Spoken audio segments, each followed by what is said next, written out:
ಜೈ ಭವಾನಿ, ಜೈ ಭವಾನಿ, ರಾಜೀನಾಮೆ ಕೊಡ್ಲೇಬೇಕು.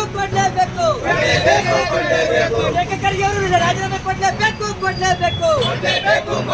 ಜೈ ಶಿವಾಜಿ, ಜೈ ಶಿವಾಜಿ, ಭಾರತ್ ಮಾತಾ ಕಿ ಆವಾಜ್ ದೋ, ಆವಾಜ್ ದೋ, ಭಾರತ್ ಮಾತಾ ಕಿ, ಭಾರತ್ ಮಾತಾ ಕಿ.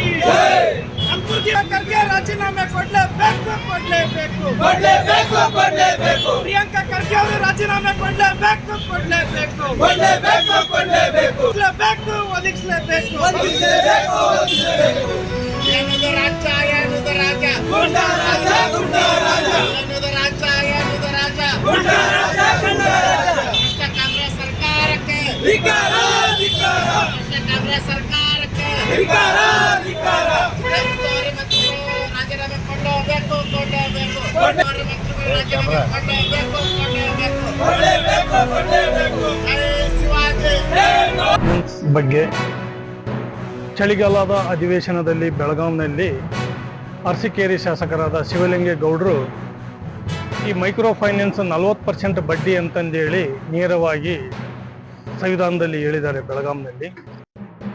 ಈ ಬೆಳಗಾವಿನಲ್ಲಿ ಹೇಳಿದಂಥ ಒಂದು ಮಾತನ್ನು ತಗೊಂಡು ನಾವು ಪ್ರತಿಯೊಂದು ಹಳ್ಳಿಗೂ ಪ್ರತಿಯೊಂದು ಜನಕ್ಕೂ ನಾವು ಅರಿವನ್ನು ಜಾಗೃತಿಯನ್ನು ಮೂಡಿಸ್ತಾ ಇದ್ದೀವಿ.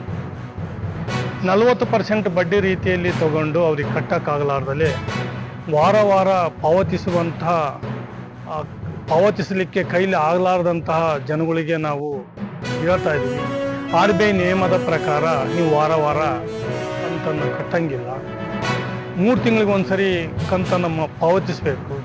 ನೀವು ಕಟ್ಟಕ್ಕಾಗಲ್ಲ ಅಂತಂದೇಳಿ ಅವ್ರು ಬಂದು ನಿಮ್ಮ ಮನೆಗೆ ದೌರ್ಜನ್ಯ ಮಾಡ್ಯಾರ ಅಂತಂದೇಳಿ ನೀವು ಯಾವುದೇ ಕಾರಣಕ್ಕೂ ನಿಮ್ಮ ಜೀವಕ್ಕೆ ಹಾನಿ ಮಾಡ್ಕೊಳ್ಬೇಡಿ. ನಿಮ್ಮ ನೇರೆಸ್ಟ್ ಪೊಲೀಸ್ ಸ್ಟೇಷನ್ಗೆ ಹೋಗಿ, ಪೊಲೀಸ್ ಸ್ಟೇಷನ್ನಲ್ಲಿ ನಿಮಗೆ ನ್ಯಾಯ ಒದಗಿಸಿಕೊಡ್ತಾರೆ. ಪೊಲೀಸ್ ಮಹಾನಿರ್ದೇಶಕರು ಆದೇಶವನ್ನು ಹೊರಡಿಸಿದ್ದಾರೆ. SKDRDP ಧರ್ಮಸ್ಥಳದ ಸಂಘ ಅಂದರೆ ಅದು BC ಏಜೆಂಟ್. ಆ BC ಏಜೆಂಟ್ನವರ ತೊಂದರೆಯನ್ನು ಕೂಲಂಕುಷವಾಗಿ ತನಿಖೆ ಮಾಡಿ ವರದಿ ನೀಡಿ ಅಂತಂದೇಳಿ ಪೊಲೀಸ್ ಮಹಾನಿರ್ದೇಶಕರು ಎಲ್ಲ ಸ್ಟೇಷನ್ಗಳಿಗೆ ವರದಿ ಕೊಟ್ಟಿದ್ದಾರೆ. ನೀವು ಹೋಗಿ ಧೈರ್ಯದಿಂದ ನ್ಯಾಯವನ್ನು ಒದಗಿಸಿ ಅಂತಂದೇಳಿ ನಾನು ಕೇಳ್ತಾ ಇದ್ದೀನಿ. ನೋಡ್ರಿ, SKDRDP ಅವರು ಸಾಲ ತಗೊಂಡಿರೋರು ಕೇಳ್ತಾ ಇದ್ದಾರೆ. ಏನು ಕೇಳ್ತಾ ಇದ್ದಾರೆ ನೋಡಿ, ನಾನು ಸಂಘಕ್ಕೆ ಕಟ್ಟಿದಂಗಿನಿಂದ ಇಲ್ಲಿವರೆಗಿನೂ ನೀವು ನಮಗೆ ಎಷ್ಟು ಲೋನ್ ಕೊಟ್ಟಿರಾ, ಅದು ಬ್ಯಾಂಕಿನ ಸ್ಟೇಟ್ಮೆಂಟ್ ಬೇಕು ಅಂತ ಕೇಳ್ತಾ ಇದ್ದಾರೆ. ಅದು ಆದಮೇಲೆ ನಾನು ಇಲ್ಲಿವರೆಗೆ ವಾರ ನಾನು ಎಷ್ಟು ಮರುಪಾವತಿ ಮಾಡಿದ್ದೀನಿ, ಆ ಮರುಪಾವತಿ ಮಾಡಿದ ನನ್ನ ಬ್ಯಾಂಕಿನ ಸ್ಟೇಟ್ಮೆಂಟ್ ಕೊಡಿ ಅಂತ ಕೇಳ್ತಾ ಇದ್ದಾರೆ. ಅದಾದಮೇಲೆ LIC ಬಾಂಡ್ ಅಂತ ನೀವು ತೊಗೊತಾ ಇದ್ದೀರಿ. ಆ LIC ಬಾಂಡ್ಗೆ ನೀವು ನಮ್ಮಲ್ಲಿ ಎಷ್ಟು ಹಣ ತಗೊಂಡಿರಿ, ನೀವು ಅಲ್ಲಿ ಎಷ್ಟು ಕಟ್ಟಿ ರಸೀದಿನ ನಮಗೆ ಕೊಟ್ಟಿರಿ, ಆ ರಸೀದಿ ನಮಗೆ ಕೊಡ್ರಿ ಅಂತ ಕೇಳ್ತಾ ಇದ್ದಾರೆ. ಆ ರಸೀದಿ ಕೊಡೋಕ್ಕೂ ರೆಡಿ ಇಲ್ಲ.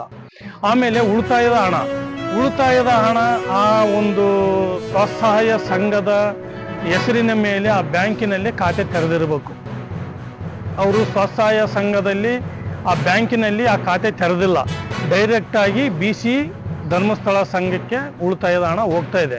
ನಮಗೆ ಉಳಿತಾಯದ ಹಣ ಪಾಸ್ಬುಕ್ ಕೊಡಿ ಅಂದರೂ ಕೊಡ್ತಾ ಇಲ್ಲ. NRLM ಕೇಂದ್ರ ಸ್ವಸಹಾಯ ಸಂಘಗಳಿಗೆ 3% ಸಹಾಯಧನವನ್ನು ಕೊಡ್ತೈತಿ. ಆ ಸಹಾಯಧನ ನಮಗೆ ಕೊಡ್ರಿ ಅಂದ್ರು ಆ ಸಹಾಯಧನದ್ದು ಸ್ಟೇಟ್ಮೆಂಟ್ ಕೊಡ್ತಾ ಇಲ್ಲ. ಇವೆಲ್ಲ ಕೇಳಿದರೆ ಅವ್ರಿಗೋಗಿ ದೌರ್ಜನ್ಯ ಮಾಡ್ತಾರೆ.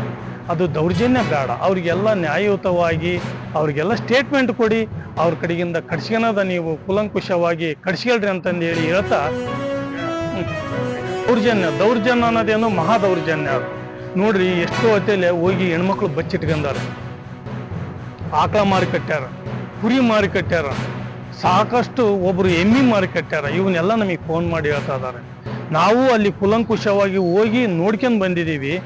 ಬಡವ್ರನ್ನ ಇವ್ರು ಇನ್ನೂ ಶಿವಲಿಂಗೇಗೌಡರು ಹೇಳ್ದಂಗೆ ಬಡವ್ರನ್ನ ಇನ್ನೂ ಇವರು ಬಡವರಾಗಿನೇ ಹಳ್ಳಕ್ಕೆ ದೂಗ್ತಾ ಇದ್ದಾರೆ. ಇವರು ಬಡವ್ರನ್ನ ಯಾವುದೇ ಕಾರಣಕ್ಕೂ ಉದ್ಧಾರ ಮಾಡೋಂಥ ಮನಸ್ಥಿತಿ ಈ SKDRDPಗೆ ಇಲ್ಲ.